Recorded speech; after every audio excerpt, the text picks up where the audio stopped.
네, 안녕하세요. 반갑습니다. 서울여자대학교 사회복지학과의 김아래미입니다. 공적 아동돌봄 영역에서 문화예술 활동이 왜 필요한가를 좀 설득을 좀 해보려고 하고요. 맞벌이 증가, 가구 규모 축소 등으로 인해서 가족의 아동돌봄 기능이 약화되면서 이제 그 기능을 사회가 이어받아야 되는 이런 상황들이 생겼다고 말씀드릴 수 있습니다. 2022년까지 서울시가 목표로 하고 있는 한 400개 정도의 우리 동네 키움센터가 만들어질 예정이고, 아이들이 모일 수 있는 공간이 있어야 되고 놀 수 있는 기회가 제공이 돼야 되는데, 그걸 할 수 있는 곳이 바로 방과후 돌봄이다라는 거죠.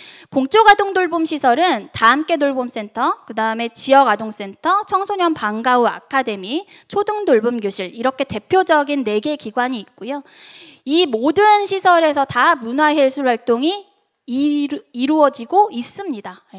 그런데 뒤에도 말씀드리겠지만 이 전문가분들이 투입되지 않은 상태에서 진행이 되고 있다 보니까 여러 가지 한계를 갖고 있다. 문화양육권은 헌법에 명시된 건데 그걸 보장하지 못하고 있는데, 이런 문화예술 프로그램을 통해서 문화양육권 보장이 가능할 것이라고 생각합니다. UN 아동권리협약에 보면 아동이 가질 수 있는 4대 권리로 발달권이 있고요. 이 발달권 안에는 여가를 즐길 권리, 문화생활을 하고 정보를 얻을 권리가 있습니다. 이런 것들이 이런 문화예술 프로그램을 통해서 보장 가능할 것이다 라는 거죠. 그런데요, 너무 한계가 많습니다. 일단 예산이 너무 없고요. 종사자가 역량을 갖추고 있어서 자원 연계를 자기 역량으로 하지 않으면 양질의 프로그램을 제공하기는 매우 어려운 수준입니다. 공적 아동돌봄에서 진행되는 여러 가지 활동은 기본적으로 아동 권리를 보장하면서 진행이 되어야 합니다. 그래서 UN 아동권리협약에서 얘기하는 4대 권리, 그러니까 생존권, 보호권, 발달권, 참여권, 이런 것들이 다 보장되는 방식으로 문화예술 활동이 진행이 돼야 되고요. 그 다음에 또 UN 아동권리협약에서 제시하고 있는 4대 원칙도 우리가 명심할 필요가 있는데요. 일단 차별하지 말아야 됩니다. 아동의 이익을 최우선으로 하라는 뜻입니다. 서로 간의 소통과 더불어서 이제 선생님과 아동 간의 소통, 이런 것들이 이제 중요하다라고 커뮤니케이션으로 얘기를 하고 있고, 그 다음에 이제 컬래버레이션이라고 하는 거는 아동들이 서로 협력하는 그런 활동이 필요하고요. 그 다음에 이제 커뮤니티라고 해서 지역사회와 문화예술가들하고 함께하는 프로젝트, 이런 것들이 필요하다고 강조하고 있습니다. 아동이 관심 있어 하는, 탐구하고자 하는 것에 대해서 질문하고 조사하고 표현하고 비판하고 정리하고 공유하고 발표하고, 이런 것들을 하게 만드는, 이런 것들을 주도적으로 할 수 있게 만드는 것이 이 PBL의 목표가 됩니다. 공적 아동돌봄에서의 문화예술 프로그램은 일단 기본적으로 높은 아동돌봄 수요를 충족시킬 수 있고요. 그 다음에 높은 문화예술 프로그램 수요도 충족시킬 수가 있습니다. 우리 아이들이 공적 아동돌봄 영역에서 양질의 문화예술 프로그램을 이용할 기회가 생기기를 기대하면서 마치겠습니다. 감사합니다. 네. 안녕하세요. 저는 국동환이라고 하고요. 예술가, 시각예술가이자 7살 딸아이의 엄마입니다. 예술가이자 엄마로서 우리 아이들이 돌봄 시간에 예술을 어떻게 만나면 좋을지 제 희망사항을 한번 얘기해 보도록 하겠습니다. 마치 예술의 역사가 이것이 예술이다 라고 하면서 새롭게 예술을 정의하려는 시도들의 역사라고도 할 만큼 예술은 그렇게 규정될 수가 없는 것들인데, 그래서 한편으로 생각하면 예술의 역사는 곧 예술가들의 역사다, 이렇게 저는 좀 생각하기도 해요. 자신의 관심사, 자신의 느낌, 이것에 완전 집중하고 그걸 자기의 나름대로 표현해가는 그것이 그 원조이거든요. 근데 그건 정말 우리가 다 알듯이 쉬운 말로 놀이입니다. 그게 플레이인데, 그래서 그 플레이가 점점점 전문성을 띄어가면서 예술가들을 프로페셔널한 그 플레이어라고 저는 이제 생각해요. 그 플레이어들이 자신만의 플레이를 잃지 않고 성장하는 것입니다. 이게 1960년대에 그 미국 샌프란시스코 미술관에 한 추상화 전시가 열렸는데, 거기서 이제 아이들을 찍은 사진이에요. 그런데 자신이 보도록 이렇게 요구되어진 것 말고 그건 그냥 가볍게 무시하고 자기가 보고 싶은 것에 막 열렬히 들러붙어 있습니다. 여기서 저는 그 시선의 전문성, 이 전문적 시선이 두 가지가 존재한다고 생각해요. 그러니까 첫 번째는 아이들이 저런 행동을 보였을 때 그러면 안 돼 하고 이렇게 바로 멈추고 제지하지 않고 뭔가 쟤네들 좀 봐라 하고 이렇게 좀 재밌게 생각하고 그렇게 아이들을 바라봐준 그 부모나 그 가이드의 시선, 그것이 있을 수 있겠죠. 그리고 또 하나의 전문적 시선은 뭐냐면 이 순간을 전문 사진가가 예술적 순간으로 자기의 사진 작품으로 남긴 겁니다. 이렇게 보는 것은 대부분의 많은 플레이에서 중요한 시작이 됩니다. 그래서 이유는 알 수 없지만 계속 막 끌려서 보게 되는 것, 그리고 그걸 아이가 발견했음을 캐치하고 충분히 보게 해주는 것, 이거 너무 중요한데, 그럼 우리가 이것을 돌봄 속에서 어떻게 할 수 있을까? 아이를 그냥 작은 다른 동료 예술가로서 바라보고 필요하면 도움을 주고 정말로 동료로서 의견을 주고받는 그런 예술가의 자세를 되도록 많이 취해보는 것. 그래서 저는 이런 식으로 돌봄 영역에서 아이들이 이 정도까지는 아니더라도 이렇게 예술가의 시선과 태도를 갖춘 선생님과 만나는 일이 많았으면 좋겠어요. 분명히 그러한 태도로, 예술가적 태도로 아이들의 그 시간을 이끌어줄 수 있는 선생님이 분명히 계시다면은 아이들은 굉장한 안정감 속에서 자기가 원하는 일을 마음껏 어느 정도 할 수 있지 않을까? 이런 생각이 많이 듭니다. 그래서 이거를 하기 위해서는 아이가 충분히 그걸 탐색할 수 있게 해주는 시간, 그리고 선생님이 아이랑 무엇을 했는지 감시하거나 과하게 보고하지 않는 그런 서로 간의 신뢰, 너무너무 중요하죠.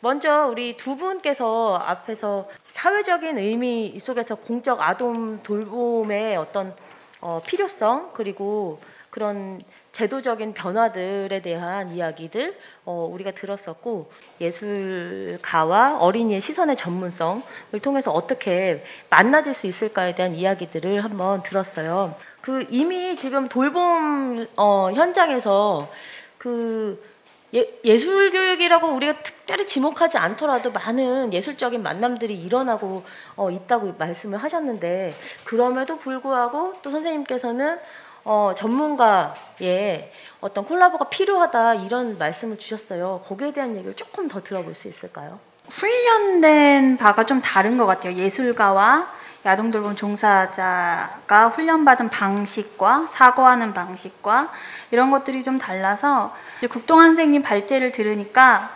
나는 정말 못하는 영역이다, 이런 확신이 저는 들었고, 아마 그 아동돌봄을 하고 계신 종사자분들도 비슷한 생각을 하시지 않았을까. 정말 시각이 다르다. 반드시 그 문화예술 쪽을 하시는 전문가분들과 좀 결합해서 우리 아이들에게 다양한 경험을 하게 해주는 게 필요하겠다, 이런 생각이 오늘 발표를 들으면서 더 확실해졌습니다. 우리 김혜경 우리 센터장님께서 이 센터를 소개해 주심과 동시에 또 어떤 지금 예술에 대한 어떤 기대가 있으신지, 어떤 경험들을 어린이들과 하고 계신지 좀 들어보고 싶습니다. PBL 활동이 하면서 이제 저희들한테는 좀 옹달샘 같은 그런 그거여서 아이들한테 문화예술적인 거를 아이들에게 경험해주고 체험해주게 해주는 그런 활동들이 엄마들이 그 우키에 대한 좀 이렇게 좋은 생각들로 많이 바뀌셨던 것 같아요. 이 초등학교에 있는 환경에 있는 아이들을 만날 때와 돌봄 환경은 조금 다른데, 실제로 이제 돌봄 영역에서 예술교육 프로그램들을 운영하셨던 두 분의 이야기들을 좀 들어보고 싶습니다. 아이들이 저마다 목표하는 치가 좀 다르더라고요. 어떤 애는 진짜 막 와서 너무 열심히 적극적으로 활동에 임하지만, 어떤 아이들 같은 경우는 이제 학원 가기 전에 빈 시간에 잠깐 들렸다 가는 정도로, 근데 그 아이가 잘못됐다 이런 게 아니라 이렇게 목표치가 다르기 때문에 그 아이들을 한꺼번에 끌고 가야 되는 선생님은 아무래도 부담이 될 수밖에 없어요. 아이들마다를 좀 세심하게 관찰하고 그 아이들한테 좀 맞추는 그러한 교육이 필요하더라고요. 그래서 PTA들이 조금은 유연하게 대처할 수 있어야 된다, 이런 생각이 좀 들었고요. 학교 교육은 방과 후 연장을 하면서 잠깐 시간을 메꾼다는 느낌의 아이들이 좀 많았던 것 같습니다. 근데 이런 공적 돌봄을 함으로써 느꼈던 거는 아이들이 정말 재미를 느껴서 왔구나. 아이들의 눈빛이 좀 다르다. 좀 자율성이 좀 다르구나. 라는 생각이 좀 느껴졌습니다. 예술 교육에 대한 어떤 지속성을 담보하기 위해서는 또 다른 영역, 특히나 이제 아이들의 부모님들에서도 같이 공조하는 것들이 필요한 것 같아요. PBL 활동이나 메이커스 활동이 있을 때 자기는 거기를 꼭 가야 한다. 영어학원이 아닌 거기를 가고 싶어 하는 것 때문에 어머님들하고 실갱이를 벌이게 되는 거죠. 오로지 영어학원 가야 되고 피아노 학원 가야 되고 태권도 시간이 몇 시에 가야 되고요. 뭐 거기에 이제 오로지 이렇게 관심이 되어 있으시죠. 근데 그러면서 저희가 PBL 활동하면서 메이커스 활동을 하면서 점차 어머님들이 알게 되시는 거죠. 그 아이들이 활동하는 게 그게 문화든 예술이든 아니면 어떤 그 신체적인 활동이든 이런 것들이 어머님들한테 고스란히 전달이 된다고 생각이 듭니다. 주양육자들을 설득하는 작업이 매우 중요할 것 같아요. 사실 그런 차원에서 제가 오늘 그런 뭐 사회적, 행동적, 정서적 역량의 발달이 가능하다 이렇게 말씀을 드렸던 거예요. 옛날에는 우리 아이들이 행복해지는 게 필요합니다 이렇게 얘기했었거든요. 근데 이게 설득이 안 되는 거예요. 이게 주양육자들은 뭔가 애들이 배우기를 원하시더라고요. 우리 아이들이 여기서 어떤 즐거운 경험, 그 다음에 어떤 그런 친구들과의 노는 시간을 확보하는지, 그 다음에 뭐 정서적으로 역량이 어떻게 좋아지는지 뭐 이런 것들을 조금 성과의 측면에서 좀 잘 측정해서 그런 것들을 좀 보여주는, 그걸 가시화시켜서 보여주는 작업이 좀 이어질 필요가 있고, 저도 사실 초등학교 4학년 딸과 7살 딸이 있는 주양육자인데 주양육자들의 말을 들을 필요는 없다 이렇게까지 말씀드리고 싶고, 저희가 그 지금 학교에서 하는 수업 같은 경우 교과 연계 수업을 할 때 저희가 설득해야 될 대상은 학교 담임 선생님이시거든요. 그래서 담임 교사들을 모아놓고 저희가 연수를 진행을 해요. 직접 참여를 해보면 이 수업이 얼마나 좋은 수업인가라는 것이 바로 조금 더 와닿게 느껴지는 것 같아요. 그래서 이 학부모님들을 모시고 그 프로그램들을 함께 해보는 경험을 가지면 학부모님들이 이 시간이 그냥 놀고 오는 거지만 정말 유익하게 노는구나. 그리고 우리 아이들이 되게 정서적으로 긍정적인 정서를 가질 수 있는데 큰 도움이 되겠다라는 설득이 조금 쉽지 않을까라는 생각이 좀 들었습니다. 지금 코로나 시대를 맞이한 상황에서 현실적인 어려움들도 분명히 더 있으실 것 같고, 혹은 어떤 또 다른 종류의 기대감이라든가 변화를 좀 센터에선 좀 목격하고 있는지, 혹은 학부모로서도 주변의 학부모로서 또 국동환 선생님도 좀 그런 온도 차이를 좀 느끼시는지 한번 이야기를 한번 드려보고 싶습니다. 저희 아이가 지금 7살이고 5살부터 그냥 일반 유치원을 다니고 있어요. 그 정규 시간 끝나고 이제 나머지 3시간은 방과 후를 하면서 이제 자기 자유 시간도 갖고 하는데 돌봄 시간만 했으면 좋겠대요.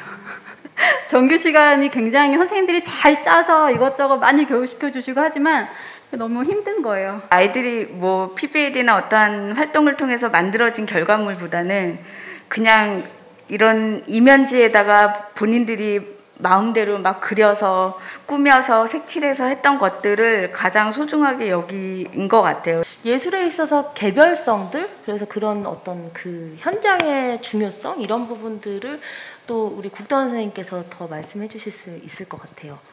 그 석사를 유학을 영국에서 했었는데 저는 튜터링이라는 것에 대해서 굉장히 좋은 인상을 갖게 됐어요. 그런 튜터링이 좀 돌봄에도 적용될 수 있다면 선생님도 어떤 무언가를 막 다 같이 무언가 수업을 진행해야 된다는 부담에서 좀 벗어날 수 있고, 아이들도 자기 주도형 어떤 프로젝트를 좀 진행하거나 정말 자기 마음대로 할 수 있지 않을까? 자기 장기 프로젝트가 거기서 몇 분을 머물든 한 2시간을 머물든 필요에 따라서 이렇게 유동성 있게 진행될 수 있다고 생각하거든요. PBL이라는 게 프로젝트 기반에 의해서 이루어진 활동이잖아요. 아까 국 선생님 얘기하신 것처럼 장기적인 프로젝트를 가지고 자연스럽게 일상생활을 아이들한테 스며드는 그런 프로젝트를 하면은 참 가장 좋겠다라는 그런 욕심을 좀 부려본 적은 있었어요. 연극이나 뮤지컬 분야도 돌봄 영역에서 어떻게 적용할 수 있을지 연구하고 고민하는 시간을 갖고 싶습니다. 이제 이런 의견도 있어요. 그래서 많은 아이들과 연극 작업하기는 굉장히 어렵거든요. 지역아동센터나 청소년 방과후 아카데미는 아이들이 정기적으로 이용을 하는 시설이어서요. 네, 연극이나 뮤지컬도 가능하지 않을까라는 생각이 들고요. 그리고 또 이제 초등돌봄 교실이나 우리 오키 우리 동네 기움센터 같은 경우에도 프로그램의 형태를 좀 다양화한다면 또 장기적으로 이용하는 아동들을 위한 프로젝트를 해볼 수도 있고 이 아동 돌봄의 종사자들하고 문화예술가들하고 어떻게 친해져야 되느냐, 각자가 가져야 될 역할은 무엇이냐, 이런 것들이 좀 오늘 논의되면 좋지 않을까라는 생각을 해봅니다. 네. 이런 선생님들이나 이렇게 단기적으로라도 이렇게 투입되는 교육에 투입되는 예술가들에게 좀 처우가 좋았으면 좋겠다, 이런 생각이 많이 들어요. 학벌 지상주의 때문에 아직도 내 자녀가 좋은 대학을 가야만 안정적인 직업을 가지게 될 거라는 희망 때문에 아이들 시험 잘 보는 기계로 키우고 있다는 생각이고, 이런 생각이 돌봄의 시간까지도 내 아이가 맘껏 상상하고 놀기보다는 지식을 하나라도 더 습득하게 해줬으면 하는 욕심을 부리지는 않는지 오늘 토론에서 이야기를 좀 나눠봤으면 좋겠습니다. 네. 시간을 허투루 쓰지 않았으면 좋겠다는 게 부모의 마음이잖아요. 근데 실제로 돌봄 현장에 가보면 아이들은 항상 단순히 즐겁게 이 시간을 즐겁고 재밌게 보내는 거를 원하더라고요. 이런 문화예술적인 전문적인 지식이 아니라 내가 신나게 놀 수 있는 뭔가 환경을 만들어주는 게 되게 중요하다는 거를 되게 많이 깨닫고 있는 요즘입니다. 우리가 공적 영역에서의 이 역할에 대해서 얘기를 하고 있잖아요. 그러니까 공적 영역에서 중요한 가치를 계속해서 리서치하고 정말 아까 말씀하신 것처럼 여러 가지 경험을 하게 해서 설득을 하든지 공적 영역에서 정말 그걸 할 수 있는 부분이라고 생각이 듭니다. 예술 교육의 그 방식들이 아이들이 그 수업을 참여하면서 경험하는 그 과정들이 저는 아이들이 학교에서 배우는 교과를 습득하는 데에서도 굉장히 도움이 될 거라고 생각을 해요. 앞으로는 이제 이렇게 복지의 개념이라고 하는 게 인간의 삶의 전반으로 넓혀졌기 때문에 그 안에서 문화예술은 아주 중요한 위치를 차지하고 있고, 부모님들이 지자체에 전화해서 왜 이건 영어는 어떻게 가르쳐 줄 거냐, 왜 숙제 지도는 안 해주냐, 방과후 수업은 안 하냐, 이런 것들을 계속 요구하기 때문에 그런 것, 우리가 추구하는 가치를 지켜내는데 많은 어려움들이 있는 게 사실이고요. 예. 다 들어주는 게 아니라 그거를 이렇게 저항해야 된다. 저는 좀 오늘 계속 세게 얘기를 하게 되는데요. 예. 키움센터나 이런 돌봄시설에서 일하시는 분들도 아마 되게 혼란스러우실 것 같은데 어떤 중심을 잘 지켜나가는 노력이 좀 중요할 것 같습니다. 그 현장에 있는 종사자 입장에서 현장에 있는 종사자들이 좀 고집이 있으셨으면 좋겠어요. 그리고 좀 자신감도 있으셨으면 좋겠고, 아이들을 대변하는 선생님들이 되자, 그런 주의로 하고 있는데, 자식 이기는 부모 없다고 하잖아요. 돌봄 안에서만큼은 엄마의 잔소리도 없고 아이들이 억눌러져 있던 거 아니면 잠재되어 있던 것들을 이렇게 건드려주고 좀 이렇게 끌어낼 수 있는 역할들을 고집 있고 자신감 있게 좀 그러니까 이 수준이 같이 올라가지 않는 한 우린 절대 설득할 수 없습니다. 공적 영역에서만의 가치로 경쟁을 해야 된다는 저는 그런 생각을 해요. 아이들이 받는 교육을 접해보는 게 필요한 것 같아요. 이런 얘기를 주셨어요. 엄마들에게도 충분히 주어진다면 그 영향이 아이들에게도 강제적으로라도 한 번씩 체험하고 이렇게 하면서 좀 마음속으로 느낄 수 있는 그런 기회가 주어진다면 기관에서는 얼마든지 할 것 같아요. 네. 제가 저희 딸이 방과후 학교로 미술을 하는 거를 실제로 보게 됐어요. 지금같이 이제 비대면으로 이런 활동들을 하게 되는 상황이 어쩌면 그 부모님들이나 주 양육자들한테 우리가 이런 걸 하고 있어 라고 하는 걸 쉽게 보여줄 수 있는 기회가 되기도 하는 것 같아요. 그래서 그런 것들을 좀 활용해보면 어떨까 하는 생각을 해봅니다.